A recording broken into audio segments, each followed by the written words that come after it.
요즘 시대를 살아가면서 이런 말들을 자주 들었을 것입니다. 세상이 너무 많이 변했다. 예전 같지 않다. 점점점 살기가 힘들어진다. 이런 이야기 참 많이 들었을 것입니다. 그런데 이 말은요, 이 시대에만 듣는 그런 이야기가 아닙니다. 사도 바울도 2000년 전에 같은 말을 했습니다. 오늘 본문 1절에서 이렇게 시작하고 있습니다. 너는 이것을 알라 말세에 고통하는 때가 이르러라고 시작을 합니다. 여기에서 말한 이 말세는 단순히 세상의 끝날만을 의미하지 않습니다. 예수님이 오신 이후부터 지금까지 계속 이어지는 시대가 바로 말세의 시대입니다. 다시 말해서 오늘 우리가 살아가고 있는 이 시대가 바로 말세이자 바울이 말한 그 시대를 이야기하고 있는 것입니다. 그렇다면 여기서 우리는 한 가지 질문을 합니다. 이 시대를, 다시 말해서 이 말세를 살아가고 있는 우리들은 어떠한 기준으로 살아가야 할 것인가? 오늘 말씀을 통하여서 하나님이 우리에게 주시는 그 기준이 무엇인지를 깨달으며 또 그 말씀을 붙들며 살아가는 저희 모두가 되기를 간절히 원합니다. 오늘 본문에서 바울은요, 이 말세의 특징을 2절부터 4절의 내용을 통해서 길게 다양하게 아주 설명을 하고 있습니다. 사람들이 자기를 사랑하는 것도 말세의 특징이고요. 또 돈을 사랑하는 것도 말세의 특징입니다. 또 자랑하고 교만하고 또 부모를 거역하고 또 감사하지 못하고 또 뒤에는 절제하지 못하는 등 여러 가지 모습들이 말세의 특징이라고 소개하고 있습니다. 여러분, 근데 이 리스트를 가만히 보면요, 특별히 놀라운 죄가 아닙니다.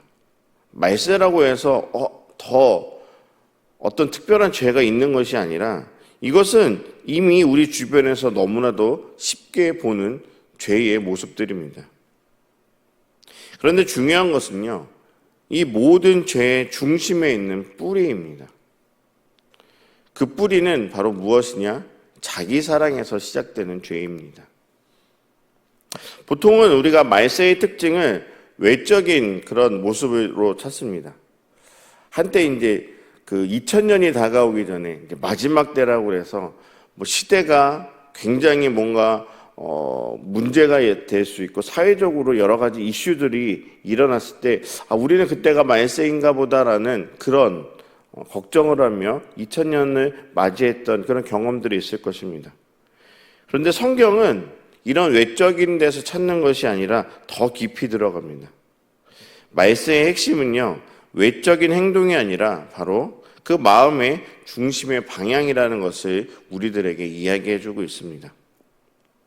하나님을 떠난 사람은 결국 자신을 바로 그 하나님의 자리에 올려놓습니다. 그래서 돈을 사랑하고 또 교만하고요, 또 감사하지 못하고요, 또 쾌락을 추구하며 절제하지 못하게 되는 것입니다. 더욱더 놀라운 것은 5절의 말씀입니다. 5절에 경건의 모양은 있으나 경건의 능력은 부인하니 이 같은 자들에게서 내가 돌아서라라고 바울은 강력하게 경고하고 있습니다. 말세 때 겉으로 보기에는 신앙은 있습니다. 또 겉으로 종교가 있고요, 또 예배가 있습니다. 그런데 능력이 없다라는 것입니다. 왜냐하면 그 중심에 하나님이 아니라 자기 자신이 그 안에 있기 때문에 그렇습니다. 여기에서 우리는 하나님의 마음을 발견할 수 있습니다. 하나님은요, 단순히 인간을 정죄하기 위해서 이 말씀을 주신 것이 아닙니다. 하나님은 인간이 하나님 없이 살아가려고 할 때 반드시 무너진다는 사실을 아시기 때문에 우리들에게 이런 경고의 메시지를 알려주신 것입니다. 오늘 이 시대를 살아가는 우리는 우리의 삶을 돌아보아야 합니다. 우리가 신앙생활을 하면서 과연 우리의 중심이 하나님이 아니라 여전히 나에게 있지는 않은지 우리 스스로에게 질문해 보셔야 한다는 것입니다. 예배는 드리지만 삶의 결정은 내가 하고, 또 기도는 하지만 방향은 내 뜻대로 정하고, 하나님을 믿는다고 말하지만 실제로 의지하는 것은 돈과 환경일 때가 많기 때문입니다. 여러분, 말세는요, 세상이 타락하는 시대가 아니라 바로 우리의 마음의 중심이 하나님 중심이 아닌 내 중심으로 살아가는 그때가 바로 말세라는 것입니다. 바울은 계속해서 7절에 이렇게 고백을 합니다. 항상 배우나 끝내 진리의 지식에 이를 수 없느니라 라고 고백을 합니다. 여러분, 지금 이 말이 얼마나 지금의 시대와 똑같습니까? 예전에는 상상도 할 수 없었던 일이 지금 이 시대에 참 많이 경험하는 것 중에 하나가 인터넷을 통하여서 우리가 많은 것들을 정보를 얻고 있다는 것입니다.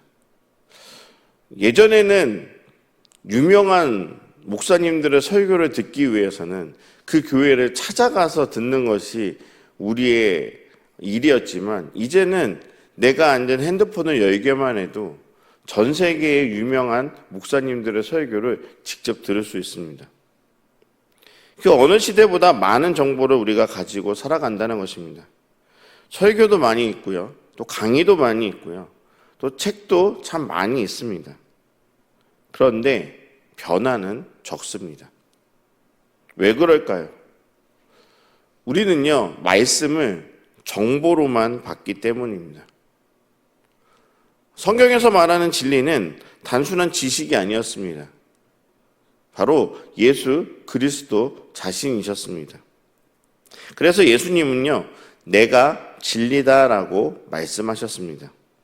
여러분, 이 말은 매우 중요합니다. 진리는 외워야 할 정보가 아니라 만남을 통해서 우리가 누릴 수 있는 인격이기 때문입니다. 많은 사람들이 공부를 하지만, 말씀을 알아가려고 노력은 하지만 변화되지 않는 이유가 바로 이 예수님과의 관계가 부족하기 때문입니다.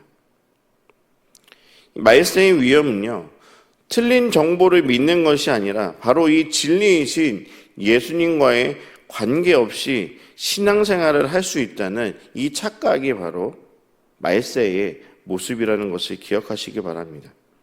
그래서 바울은 오늘 본문을 통하여서 우리들에게 경고하고 있습니다. 진리를 거부하는 사람들은 결코 미혹에 빠질 수밖에 없다라고 이야기해 주고 있습니다. 여러분, 계속해서 이 바울의 고백을 통하여서 우리의 삶을 좀 되돌아보셨으면 좋겠습니다. 나는 과연 말씀을 듣는 사람인지, 아니면 나는 말씀에 순종하는 사람인지, 또 우리가 계속해서 매 주일마다 아니면 새벽마다 이 말씀을 듣고 분석하는 것에만 그치는 것인지, 아니면 나는 그 말씀을 붙들며 살려고 노력하는지, 우리의 삶을 계속해서 반영해 보셔야 한다는 것입니다. 저는 오늘 이 디모데후서 3장의 이 본문을 읽으면서 가장 중요한 구절을 하나, 단어를 꼽으라고 한다면은 14절에 있는 단어를 꼽으려 합니다. 그것은 무엇이냐? 그러나 너는 이라는 단어입니다. 여러분, 세상은 악합니다. 세상의 사람들은요, 더욱 악해져서 우리를 속이기도 하고 핍박하기도 합니다. 바울은 디모데에게 이 13절과 14절의 이 구절을 통하여서 하나님의 마음을 전합니다. 악한 사람들과 속이는 자들은 더욱 악하여져서 속이기도 하고 속기도 하나니 뭐라고요? 그러나 너는 배우고 확신한 일에 거하라라고 당부하고 있습니다. 세상이 악하지만 그러나 너는 하나님의 말씀을 배우기 위해서 노력하라는 것입니다. 우리는 무엇을 배우고 확신한 일에 거해야 될까요? 바울은 마지막 16절과 17절을 통하여서 우리들에게 이렇게 이야기해 주고 있습니다. 16절, 17절 말씀을 우리 같이 한 목소리로 읽겠습니다. 시작. 모든 성경은 하나님의 감동으로 된 것으로 교훈과 책망과 바르게 함과 의로 교육하기에 유익하니 이는 하나님의 사람으로 온전하게 하며 모든 선한 일을 행할 능력을 갖추게 하려 함이라. 아멘. 여러분, 우리가 왜 이 성경을 가지고 주일날마다 설교를 듣고 또 우리가 매일매일 이 말씀을 붙들며 살려고 할까요? 이 책은 단순한 책이 아니기 때문입니다. 하나님의 숨결이라는 것입니다. 세상은요, 계속 변하고 기준도 변합니다. 그런데 무엇은 변하지 않을까요? 이 하나님의 말씀은 절대 변하지 않는다는 것입니다. 하나님의 마음은 명확합니다. 우리가 이 시대를 따라가기를 원하지 않으시고요. 오직 성경을 기준으로 이 시대를 분별하기를 원하고 계십니다. 여러분, 성경은요, 우리를 단순히 위로하기 위한 책이 아닙니다. 우리의 삶을 바른 곳으로 교정하고 또 바른 방향으로 우리가 나아갈 수 있도록 우리의 신앙을 성숙하게 하는 책이 바로 이 성경인 것입니다. 여러분, 말세는요, 하나님이 통제하지 못하는 시대가 아닙니다. 하나님은요, 이미 그 시대를 알고 계십니다. 그래서 하나님은 이 시대 속에서도 특별한 사람을 찾고 계십니다. 능력이 많은 사람이 아니라 바로 기준이 분명한 사람입니다. 그 기준은 어디에서 오느냐? 바로 이 성경의 말씀을 붙들며 그 뜻대로 살아가려고 하는 사람을 하나님께서는 찾으신다는 것입니다. 그래서 우리는 오늘 결단하기를 원합니다. 형식적인 신앙에서 벗어나 살아있는 하나님과의 관계 가운데 나아가십시오. 또 말씀을 정보가 아니라 생명으로 받아들이십시오. 그래서 이 새벽에 하나님께 이렇게 기도하며 나아가길 원합니다. 주님, 시대가 아니라 말씀을 따라 살게 하옵소서. 환경이 아니라 하나님과의 관계 속에서 흔들리지 않게 하옵소서. 나를 중심에 두는 삶이 아니라 하나님 중심의 삶으로 돌아가게 하옵소서. 이 고백이 오늘 우리의 고백이 되기를 원합니다. 우리가 이렇게 살아갈 때 이 혼란의 시대 속에서도 우리는 빛으로 살아가게 될 것입니다.